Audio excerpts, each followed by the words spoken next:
Donald Trump will order the renaming of the Gulf of Mexico and Alaska's Mount Denali in his first hours as the 47th president, the Post has learned. The Gulf of Mexico will be rechristened the Gulf of America, and Denali, the highest mountain in North America, will revert to Mount McKinley, which it was called in the sight of the U.S. government until President Barack Obama changed the name in 2015. The renaming of the two natural features is to honor American greatness, according to a preview of the orders.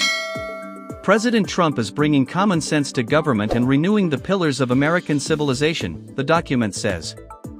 The EOs will direct the Secretary of the Interior to change the names, meaning Gulf of America and Mount McKinley will be used in federal communications and on official maps.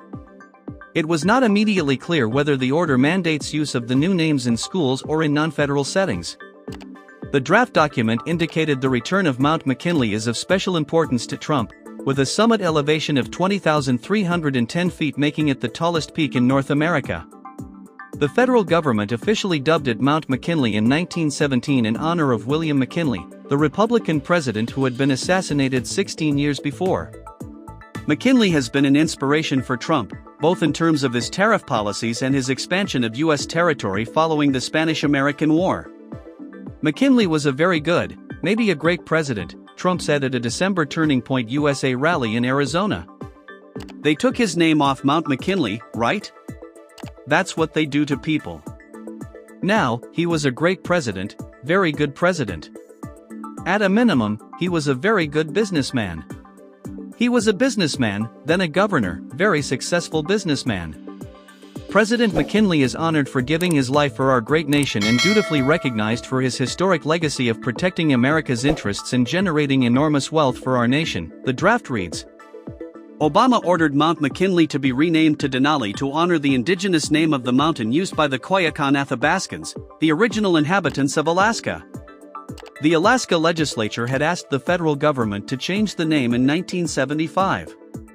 Trump had also discussed renaming the Gulf of Mexico to the Gulf of America in a press conference at Mar-a-Lago earlier this month, saying it has a beautiful ring. What a beautiful name, and it's appropriate, Trump declared on January 7. The president-elect clashed with Mexico throughout his first term and has threatened to impose high tariffs on the country, especially if it doesn't halt the flow of migrants across its border with the U.S. The Gulf, which borders 5 states, Texas, Louisiana, Mississippi, Alabama and Florida, is one of the premier locations for offshore petroleum production, which Trump has vowed to encourage in his second term. The draft praised the Gulf for being pivotal in its maritime industry and in its energy production, international commerce, tourism, fishing, and recreation.